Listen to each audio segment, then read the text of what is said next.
let's just try it anyways. They're gonna be mini churros. We gotta have some forearm strength for this, guys. Hey everyone, Dave here, back in the kitchen, and we're gonna make today the world's best Keto Cottage Cheese Churros.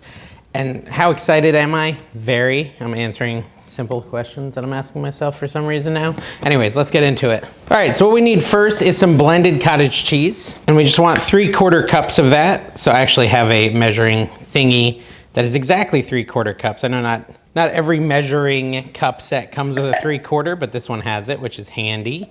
So pour that into like a little blender or something. This is my little Ninja Chop. I'll put a link for this in the description down below. There's also daveskitchenmarket.com, which is my site where you can get all types of cool stuff like 3/4 cup measuring things and little blenders. So make sure you check out the site and follow it next time you're bored, or right now. Go check it out now. We're gonna blend this up. We don't need to strain it. I did ask ChatGPT, it said no, we're good to just blend. All right, so we're gonna mix up the cottage cheese or blend it up with our blender here. It looks pretty good. And then we're gonna pour that into a bowl where we're gonna actually make our churros. I'm just gonna use a little spatula to get that all out into the bowl here. I'm still laughing because my brother told me I need to make a t-shirt that says like blend or get blent, because I always say we blend it up, and get blent would be pretty funny. Because everyone would just look at your shirt and be like, what does that mean?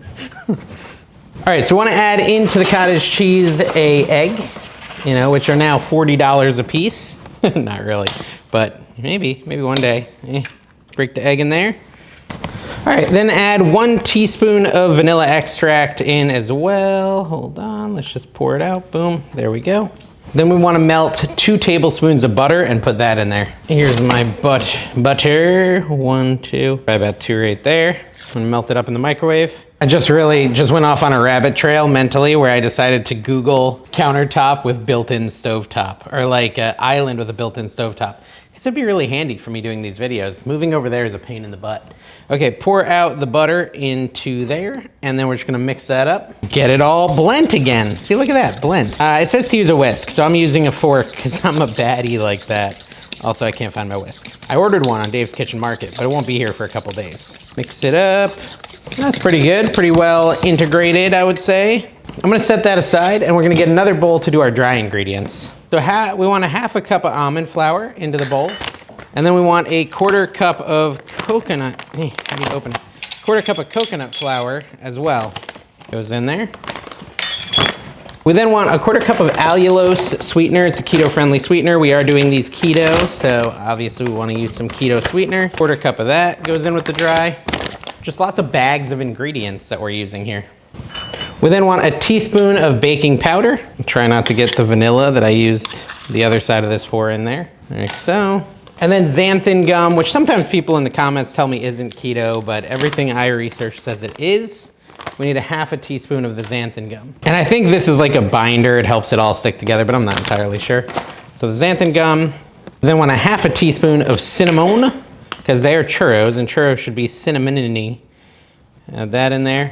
And I will say, someone told me that the xanthan gum and the other stuff needs time to like combine, and that a lot of times when I cook stuff and it goes wrong with cottage cheese and keto and all that, it's not working properly because I'm not giving the ingredients enough time to sit before I use them. So maybe I'll try to like let this sit once we combine it all. Then I want to add a pinch of salt as well. I'm pretty sure. Let me double check. Yes, just take a big pinch there. So we're just gonna mix those up. I'm using my measuring spoon to mix them up, but you can use anything. Combine it all well and good. And yes, I realized I just took that salt that was in my hand and poured it back into the salt thing. So, you know, it's all right. Put your judgments in the comments below. Okay, now we're gonna add this into this, or that into this, or this into that. I don't know. I think I'd rather add the dry into the wet. So add a little bit at a time. I guess half of it. I was trying to do a little bit, but I did half of it. And mix that up. Then we'll add a bit more, or the other half, and mix that up. Just want to combine it all nice and good. And once it starts to combine, we're gonna add a little heavy cream. 1 tablespoon and 2. Mix it up a little bit more, and it should form a dough. It should form a dough after we're done mixing it. Get in there, heavy cream. And this is gonna be the base dough that we're gonna deep fry into, I think we're gonna deep fry it in avocado oil. or ghee. I think avocado oil is what I have the most of. It'll probably be that. And we will make the world's best keto cottage cheese churros. Definitely doughy. I'm liking the way it looks, like Joseph A. Bank likes the way you look in a suit. You're gonna like the way you look. Insert ad for Joseph A. Bank, not sponsored. That's mixed up pretty good. It's getting hard to mix. I'm very weak. Okay, so we need to like pipe these. This is not something I've ever really done successfully, but I've attempted it before with like Ziploc bags. But I actually bought the tools for the job. I bought the piping bags and the little piping tip thingy. Let's take a look here. It says star tip from Wilton. Do I need to cut the edge? Probably. These don't come with any instructions. I might have to Google how to use a piping bag. I'm gonna Google this, hold on. All right guys, I think I figured it out. All I had to do was watch a video with aggressively annoying music on YouTube. All right, so you put this thing in here, and then you push it down to the end, like so. I'm a pro. All the way down to the end. And then you're gonna cut it like, can you see that? Like right there. I'm gonna get my skizzers, and I'll just like make a mental note of where that is. Like right here. Very unsharpened scissors. Then I push it through the hole here. Or maybe I do it from this side. No, my hand's too fat. You get the idea though, look at that. Oh my gosh, we did it guys. It's amazing. What? Voice crack and all, we did it. Nice, okay, and then it said you put it into like a cup thingy. I'll do it with this movie theater cup. And then this gets like folded over, like so. You know, we're cooking together guys, you're learning with me. Or you already know this and you're amazed I didn't know it. There we go, check it out. Now we take the dough, and we put it into the bag, like so. I wonder if this is too thick. It says it's possible that it'll be too thick, but hopefully it's not. Okay, I think we'll do that much for now. Then I need to line a baking sheet with parchment paper. Parchment paper, set it down, pull out our piping bag here. Oh, okay. It didn't really go down very far. Well, we'll just squeeze it down like so. The lady in the video, she like pushed it down like this till it got to the tip, and then she like turned the top like this, like that, kinda, sorta. And then I think she just pushed it like this. Now, these are kind of thin churros. I wonder if I should have used a bigger tip. Let's just try it anyways. They're gonna be mini churros. But you gotta have some forearm strength for this, guys. Bakers aren't joking around. They're definitely small. There might be a bigger tip you could use, a bigger star tip to get a bigger churro out of it. I like the mini ones. The movie theater has the mini ones. Those are always good. This piping bag is working great. I just think I might have picked a small tip, but that's okay. I just realized that these are supposed to go in the freezer for like 10 minutes to stiffen them up. And it's not gonna work on this cookie sheet. It's too big. I have a smaller one I can transfer this all to. Okay, let me put this on a smaller sheet. Now we're gonna throw these in the freezer for 10 to 15 minutes. Okay, so I'll make the rest of those probably later. First, we wanna make a cinnamon dipping sauce, or like, it's not really a dipping sauce, but we need to make the cinnamon sugar that's gonna go on top of them once they heat up. And this is really simple. We're gonna take, I'm just gonna do it on a plate instead of a bowl. I was gonna use a bowl, but I changed my mind. We're gonna do a 1/3 cup of allulose sweetener and a teaspoon of cinnamon. Simple as that.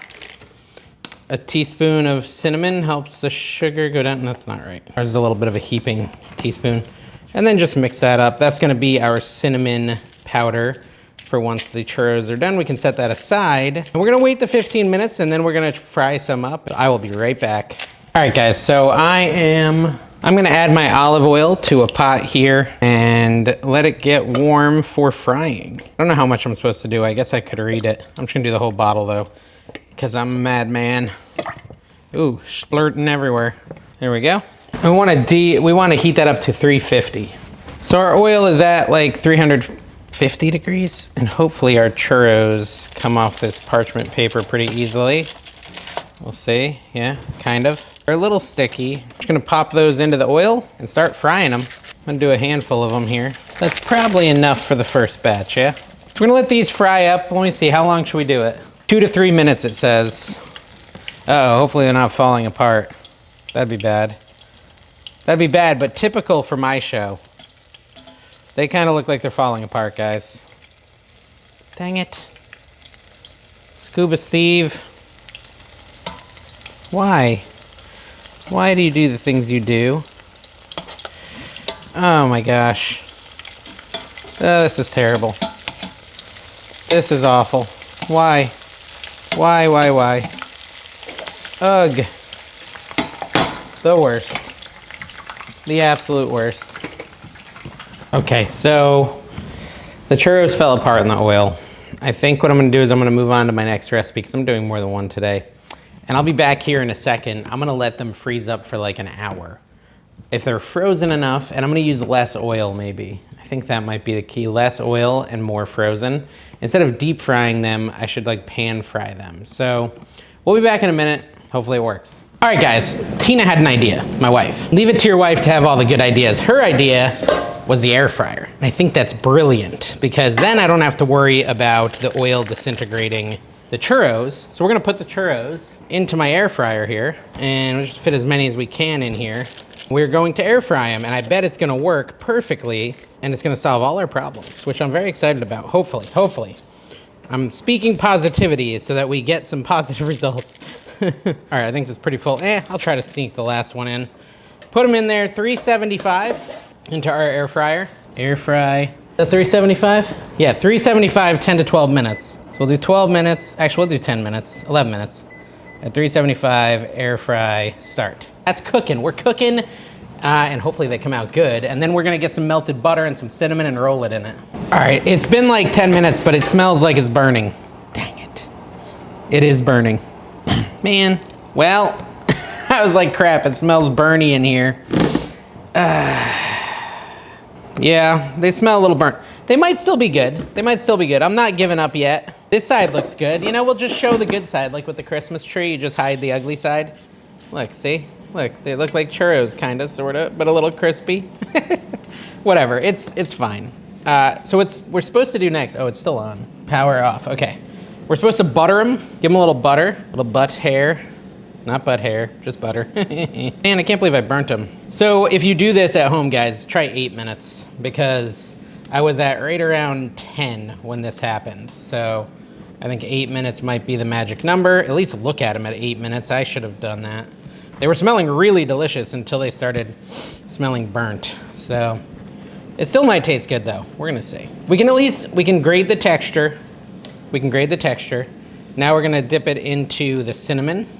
All of them got to get some cinnamon on them. Cinnamon sugar. Load them up. In a minute, manita, cinnamon. It's all right, guys. It's fine. It's fine. It's going to taste good. I feel like it's going to taste good. Although it might taste a little burnt. If you're new here, guys, I'm not a professional cook. If you couldn't tell, I do the best I can. We're just having fun out here. All right, so we've got some keto churros. Again, I overcooked them. I will say that the air fry is the way to go. The deep fry failed, but the air fry seemed to work texture-wise. All right, let's give them a taste and see how they came out.